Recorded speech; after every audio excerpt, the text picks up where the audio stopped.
NFL head coach Mike Martz. He's been out of the league since 2011. And based off of his recent comment about Lamar Jackson, it shows that he hasn't been watching. Yeah, apparently not. He was asked by CBS Sports if he thinks Lamar can evolve into a Super Bowl champion QB while doing so as a passer. And he expressed his doubt for number 8's ability to process the game while under center. I'm Sarah Ellison alongside Bobby Trossett. It is Friday, July 14th. And this is your morning Ravens update from inside the vault. So ESPN's Ryan Clark has long been a huge proponent of the Ravens in this Lamar era that we're in. And based on his 2023 Super Bowl prediction, that hasn't changed one bit. Plus, we have some more preseason positional rankings to comb through, including where Mark Andrews falls among the league's top tight ends and a head coaching ranking. Oh, yeah, we have all that and more coming up. Thanks for waking up with the Morning Vault, where you get the most important Ravens news and our opinions in about 30 minutes.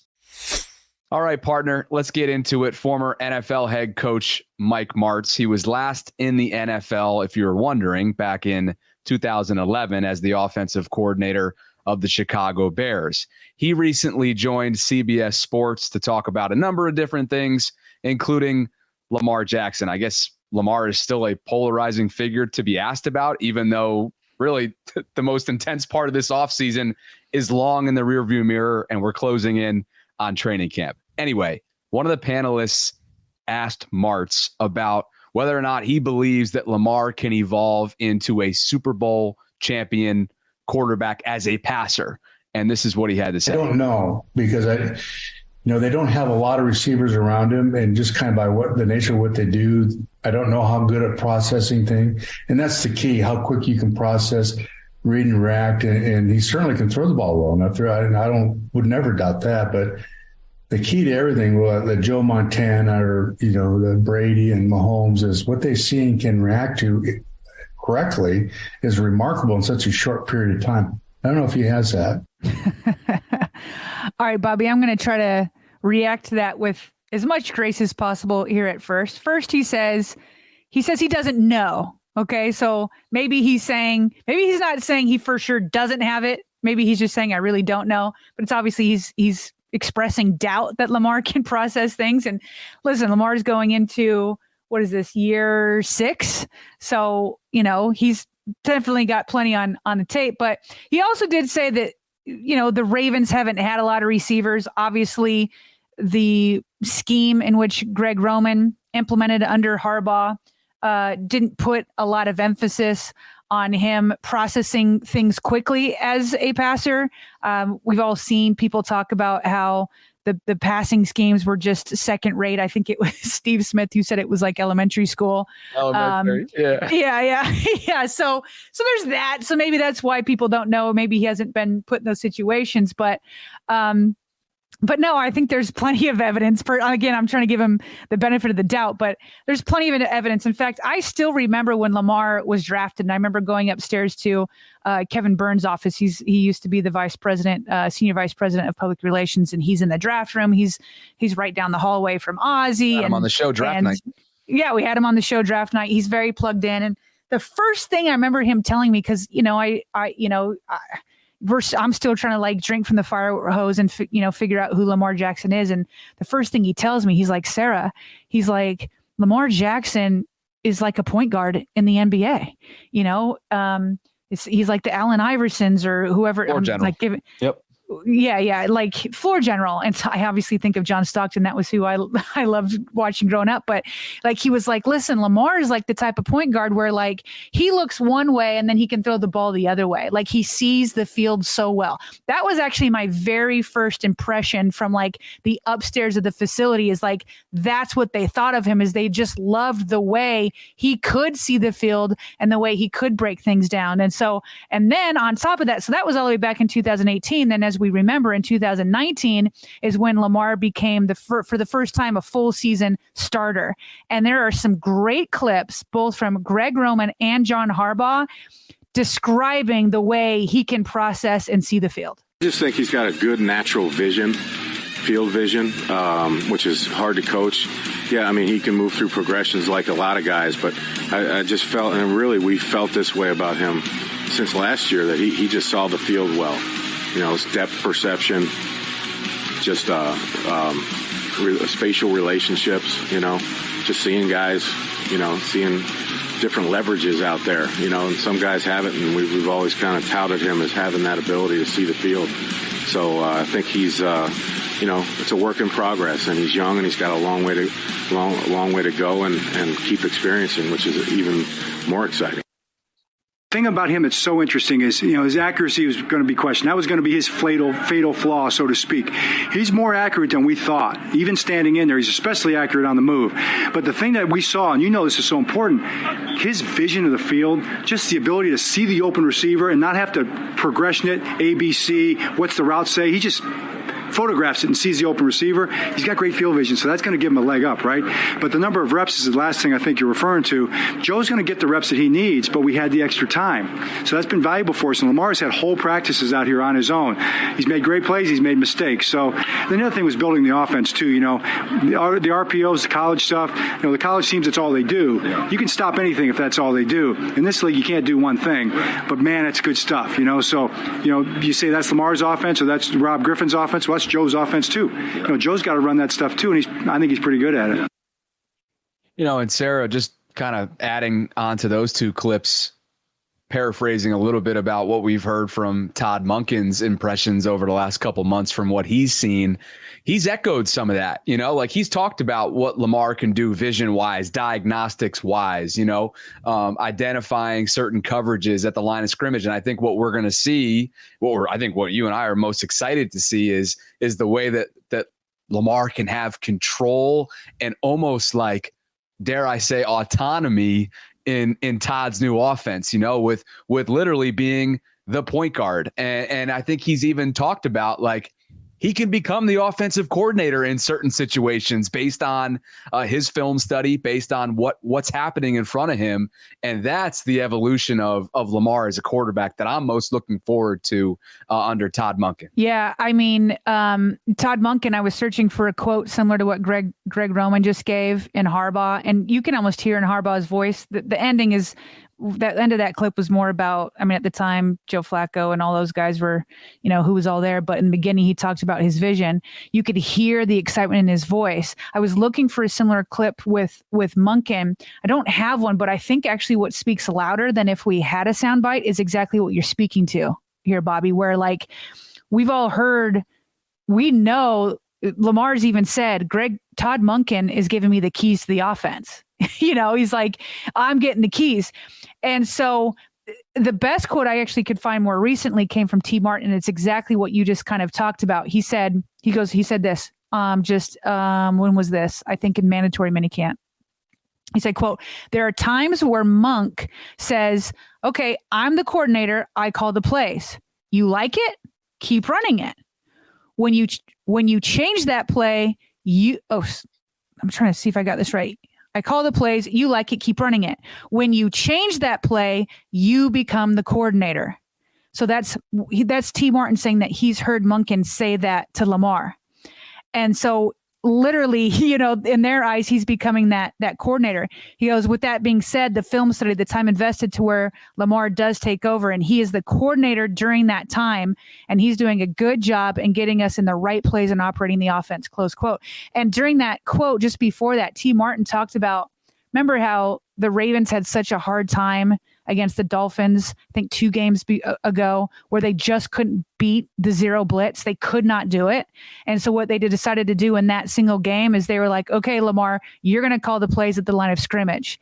And then the Ravens kept beating them. So once Lamar, I think that was the game that we're all looking at and saying, yeah, we know Lamar can do this. He just hasn't had the autonomy to do so, at least not a lot of it. He did a little bit under Greg Roman. So to me, there's not a bigger statement than what the Ravens are doing by going out and getting him the receivers, because to Martz's point, he didn't have the receivers. They're now got a new offensive coordinator that's going to give him the keys. That's a loud statement. And now they're actually implementing it and giving him those keys. And so, this is something that the Ravens have always known he can do. And sometimes, Bobby, you probably see it too. Some of the best plays that Lamar has made is when Greg Roman's plays broke down and then off the cuff, Lamar is able to figure things out. You know what I mean? And then I think that's why he's so good with Mark Andrews, is because Mark can do that with him. I think OBJ will be able to do that. But as the Ravens try to marry the passing game with the running game, Lamar's ability to process is so low down on my list of things that I'm concerned about. Well said, right? You were processing when you're improvising, and that's when he's at his best. Come on, Coach Martz. I sometimes, and let's not get it twisted here either. We only shared a part of the clip, it was just a 30-second nugget here. So this was a part of a full interview. So we don't want to, again, I think you said it best off the top. He gave him grace. He deserved grace. He won a Super Bowl with the Rams. He was an assistant. I believe Dick Vermeil, if I'm not mistaken, was the head coach there. He's been out of the league for a long time. The way that he actually said the lack of wide receivers made it seem like they still don't have wide receivers. I hope he didn't mean it like that. Then he really wouldn't have been paying attention this offseason. But you just brought me back to one quick thing before we shift gears to Ryan Clark and what he had to say prediction-wise about the 2023 squad. And that's the whole cover zero thing. Okay, we all know that the Jacksonville clunker in London, 2017, if I'm not mistaken, was the most disastrous game perhaps in the history of the organization. Oh, there's others. I can think of many others, but maybe in recent history, yeah. Sure. Okay, yeah. So let's say recent history, just so I don't get quoted there. But a close second has got to be the clunker on Thursday Night Football when they couldn't beat the zero blitz in Miami in front of a national audience, right? That was a horrific game, but they made sure to correct that, and they figured it out for sure last year. So anyway. Yeah. Hey, one more quote I want to give. I forgot about this. You know that we've had Skeptic Goat on the show, right? He's a former college quarterback. This. Yeah, read it off. Rip it off. So he replied to this tweet that had this video with Martz, and I'd already told Skep, I was like, I am using this unless you have any objections. And now I'm seeing he just gave me the green light. He says, go for it, Sarah. So he replies to it. So he goes, if Lamar Jackson truly does not have any of the skills to be an NFL quarterback, like so many former NFL coaches and GMs suggest, while also holding so many NFL quarterback records and the second all-time winning percentage, it would be the greatest feat since sports was invented. Major props. And that's just so true. It's like, how do you win a unanimous MVP as a quarterback and not be able to have these skills that everybody is saying? How do you win so much in the regular? I mean, he still needs to do it more in the postseason, which I think he will. But how do you win this much? How do you do all these things when you don't have any of these skills that everybody's talking about? And so I just thought that was a great quote from Skept. I had to read that before we moved on. I love it. Yeah, he came on the Vault last summer, former college quarterback, Ravens Twitter personality guy, super active. Good dude there, and a good way to finish off topic one. With that, we'll shift into ESPN's Ryan Clark's prediction for his 2023 Super Bowl champion, and to no one's surprise, he's picking Baltimore. Here are a couple of his quotes that we have for you. He told SB Nation's Debbie Emery recently that the biggest storyline going into the NFL this season is what the Baltimore Ravens are going to do. You add Odell Beckham Jr., you go out and you get Zay Flowers in the first round. You give Lamar $185 million guaranteed. That has to equal wins. And if it doesn't equal wins and this team's not contending for a Super Bowl, they're going to say it's a waste. But I also think it falls at the feet of Lamar Jackson, so people will be paying attention to that. He went on to say that my actual bold prediction is that the Baltimore Ravens will win the Super Bowl. I just think it's about who Lamar has been without having help. So now you give him help. You give him a new offensive coordinator, and along with that, you have a defense that improves the entire season. I think they're going to be a scary team, close quote. What's your reaction? Listen, it is July 13th. It is so easy to make these predictions on July 13th. It makes the fan base of whoever you're saying it for make them feel good.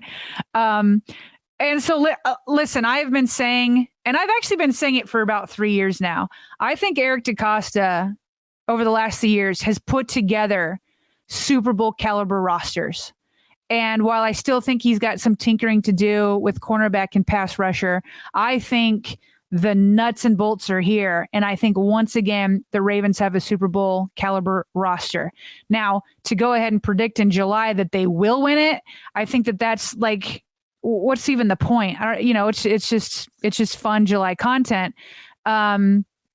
Because we need to see what happens with injuries, obviously. And so you got to make these, predictions when you don't know injuries. But then on top of it, I just have so much respect for the gauntlet that is the AFC that it's like once you, I think the Ravens first need to win the AFC North. I think they can do it, but they're going to have to beat the Cincinnati Bengals for it. I think that they can, but it's not going to be easy.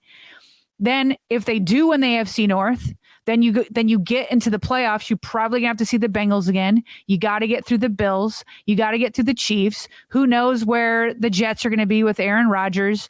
I mean, there's just so many good teams. And so it's like, can they? Absolutely. But once they hit the playoffs, and I do think they're going to make the playoffs, once they get there, this is what the Ravens have not done in the Lamar Jackson era. And you can name a million reasons for why it's happened, but I still don't think that the Ravens have played their best football in the postseason. If the Ravens play their best football in the postseason, then yeah, they can win the Super Bowl.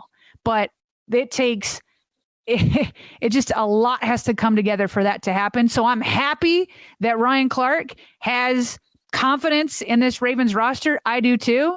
I like his bold prediction, but we got a long ways to go, obviously. What's your reaction? Yeah. Oh, yeah. No, I'm with you. I mean, bottom line is we're taping this on the night of July 13th, crazy enough. Mm-hmm. And you speak to the gauntlet, too. Like, you didn't even mention, this just shows you how much depth there is. You didn't even mention the likes of Miami, Jacksonville, like the Chargers. They're all going to be there. Like this is a gauntlet and a half. So, and to your point about playing the best football at the right time, they just haven't peaked. As they always say, they just haven't peaked at the right time in the Lamar era yet. They've won a ton of games, 45-16, something along those lines since Lamar since Lamar took over for Joe. But peaking at the right time sometimes can be a funky thing, right? It could be like an unpredictable thing, whether that's injuries, momentum, wild card berths, the bye weeks that they earned in 2019 and then come out flat on a 60-degree balmy night, prior to 1 month before the world ended back in 2020. I'll never forget that night. But so a lot of that has to do with stuff that you can't control. But man, control what you can control. And sometimes that's not health, but it certainly is, how you play on the football field week in and week out. And it all starts September 10th, Houston Texans, 1:00 at the bank. Looking forward to it. Well, and what you just said about not only the injuries, but like the momentum, that is exactly what happened when the Ravens won in 2012. I remember I think it was in December, the Ravens lost 3 games in a row. And one of them, I believe it was against the Giants. Joe either threw an interception or fumbled or something, but the Giants were returning the ball and he tried to catch him. Didn't happen. He was trying to catch the guy and he ends up, falling to the turf, and then he just puts his face mask into the grass. And I remember using that picture as like for late for work when I wrote it that day. And it was just like, I was like, here we go. The Ravens can't get back after they were there in 2011. And then all of a sudden Ray comes back and Suggs comes back. And it was just a dream. It was just a dream run that they went on. And that's why it's like, all you can ask of the front office is to put together a Super Bowl caliber roster. And then you just go from there, and each week is a different week. So, all right. So let's get into a couple of kind of quick hits kind of thing. We'll do like a meld of quick hits and topic 3. So first off, really quick, Heavy.com spoke to some scouts around the league, and these executives named 3 young wide receivers primed to reach new heights in 2023. That's the way they termed it. Now, yesterday, Bobby, you and I, this was Thursday's Morning Vault, you and I and Jeff Zrebeck, we read his, named some breakout players. This certainly could have been one of them. So Rashad Bateman was named as one of 3 young wide receivers who can break out. And this is what an AFC South scout told Heavy.com. This is what they said. He said, Rashad Bateman is the guy, but he needs to stay healthy. With Odell Beckham Jr. and Zay Flowers, I don't expect Baltimore to be as run down as they have been. This season could finally be Rashad's time to shine. I so hope he's right. I so hope he's right. I hope he stays healthy, because I do think OBJ and Zay are going to be great for this offense. But if while that's happening, Rashad becomes the guy we all thought he would be when he was drafted, then this really will take that passing game to a completely new level. I'd be thrilled if that ends up being the case. Unfortunately, Rashad, I think in the eyes of many within this fan base, it's been sort of a tumultuous couple of years, and I'm not even talking about the stuff off the field. Like the on the field stuff has been tough because he's been more unavailable than he has available. But the thing is, there's been so many flashes of brilliance, like the Miami slant that everybody talks about, right? 75, 77 yards. The guy's got ridiculous straight line speed that I wasn't aware of until that play, to be honest. And so the potential is there. The upside is there. The health, obviously, to this guy's point, remains a question. Then you add in some of the drama off the field on Twitter. Obviously, when Eric DeCosta made those comments at the scouting combine, Rashad took offense to his comments about wide receivers, and things blew up a little bit. The tweet was obviously deleted not long after. So what I hope for Rashad is good health and a low-key nature, like a drama-free third season in the NFL. That's just what the doctor ordered for him. That's just what the doctor ordered for this offense. There's going to be enough attention, right? Media is going to be clamoring for any kind of story with this team. 1, because of the personalities. 2, because of the primetime games that they have on their schedule, including a London game. And 3, because of the pressure that's under Lamar as the highest paid player right now in terms of average annual value. If they give them even any reason to hop on that and create a national storyline, it's just going to be a distraction that they don't need. Moving on to a ranking here with so ESPN, as we've been covering, ESPN has been talking again and getting a poll from executives, coaches, and players, and they've been doing rankings for each position. And so now they're finally at tight end. So from their poll, Mark Andrews comes in at number 3. He comes in behind Travis Kelce of the Kansas City Chiefs, and then the 49ers, George Kittle. Here is what, so this is Jeremy Fowler's quote. He says, Andrews is one of the most well-rounded skill players in the league and produces when the Ravens need him most. He has 25 red zone receiving touchdowns over the past 4 years, tied with Mike Evans for 5th in the NFL. His blocking is elite too, with Andrews ranking in run block win rate 86% out of 115 qualifying tight ends last year. And then that's a close quote there. And then an NFL scouting director said, major matchup issue with his size, speed, athleticism, and route running ability, huge catch radius, and a really easy guy to throw to. Always the primary guy for the defense, close quote. Hopefully that changes with OBJ and some of these other guys in, but I think 3 is fair. I think you could maybe argue 2, but I don't think this is like a crazy ranking. We've seen some crazy ones, but I think we're pretty happy with that. Yeah. I'm totally fine with it. Yeah, he's been behind Kittle and Kelce for a while. Obviously, Kelce is on a different level, kind of like Mahomes is at the quarterback position, and I'm fine there.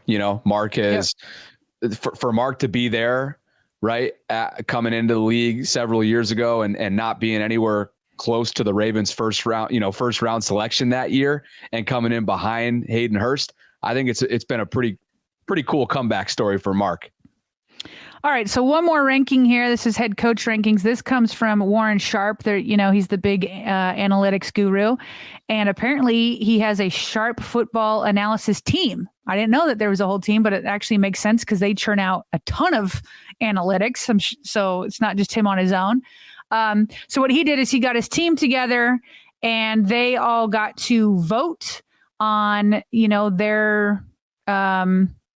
their rankings, and they do it for a bunch of positions, including the head coach. The head coach was the first one that came up, and So then they combine all their rankings and average it together. John Harbaugh comes in at number 2, the second best NFL head coach behind Andy Reid only. Andy Reid had a perfect score as 100. John Harbaugh came in at 91. The Bills, Sean McDermott is number 3 with an 89. And then it kind of goes down from there. So I feel like, maybe I'm wrong about this, I feel like there's more respect for John Harbaugh outside of Baltimore than even in. And I'd say most fans respect Harbaugh, but there's definitely a growing voice that's kind of over him after all these years. I am not that voice. I love John Harbaugh. I think he's an excellent head coach. I like the culture he sets up. I like that he can bring in different coordinators and have different styles while having an overall identity. I think he's excellent. And I think he's evolved over the years. I think he works more with players.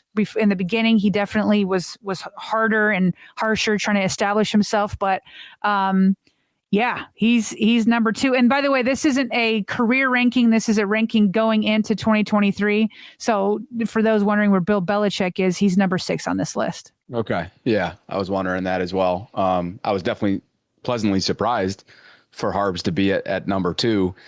That voice that you speak of is definitely, in my opinion, the vocal minority who, for whatever reason, can't seem to get over any given, maybe, okay, for one example, let's call it, not being able to convert on a 4th down decision, right? The ball's overturned, that they can't get through their mind what went into that decision. Was it analytics based? Was it just the feeling, right? And they just haven't been able to forgive him for that. Other than that, I would love to know how deep of a voice this is within the fan base that want him out, because they come and go, don't they? They come and go.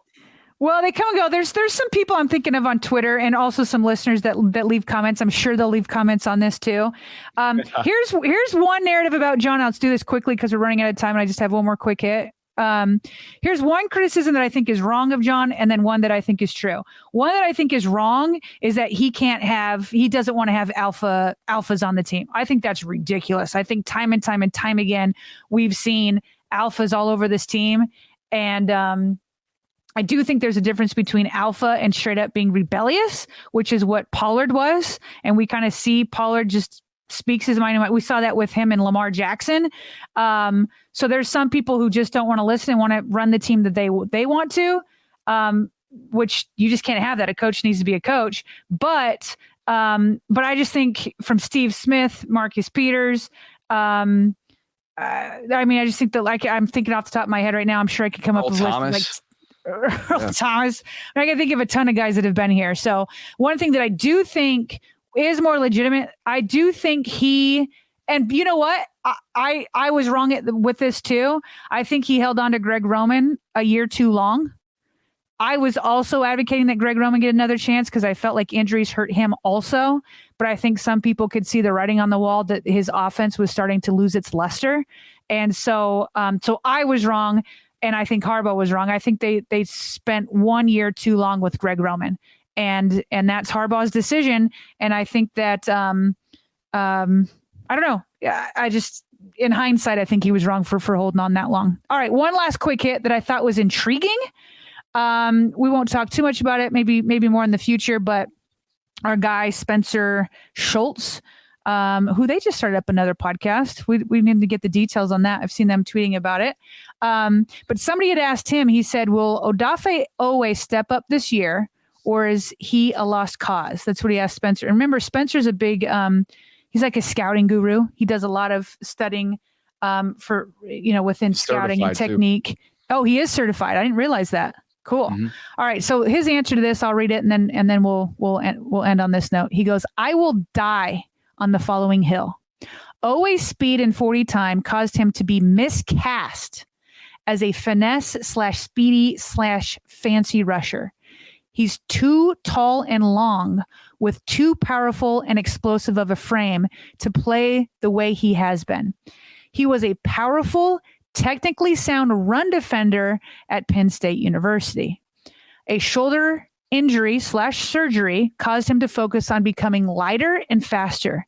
He would be much more well-served to gain strength/good weight and play a more violent game predicated upon his get-off and length with focus on the long arm bull rush.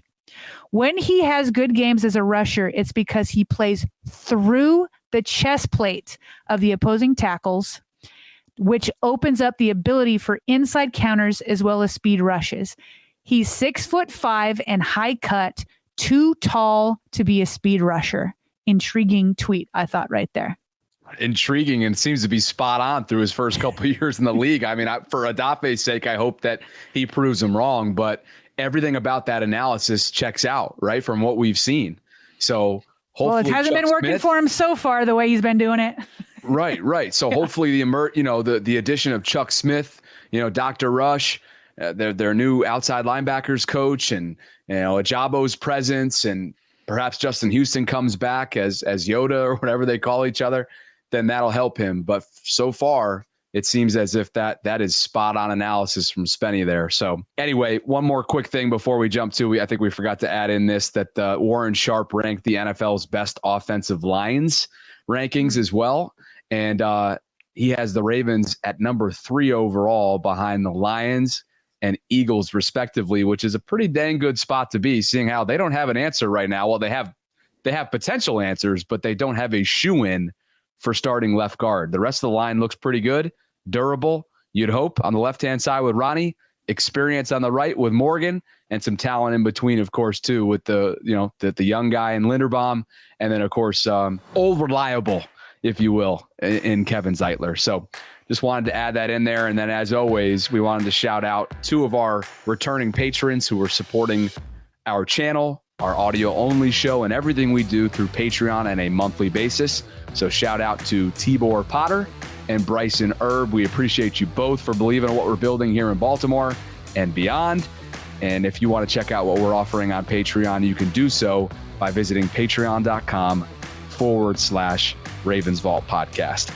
That'll do it for this Friday morning edition here inside the Vault. As always, you can reach us by email via BaltimoreRavensVault@gmail.com. We're accepting, we're taking, we're listening, we're checking out all of your feedback for this new format. And for my co-host and partner, Sarah Ellison, I'm Bobby Trossett. Thanks for being with us.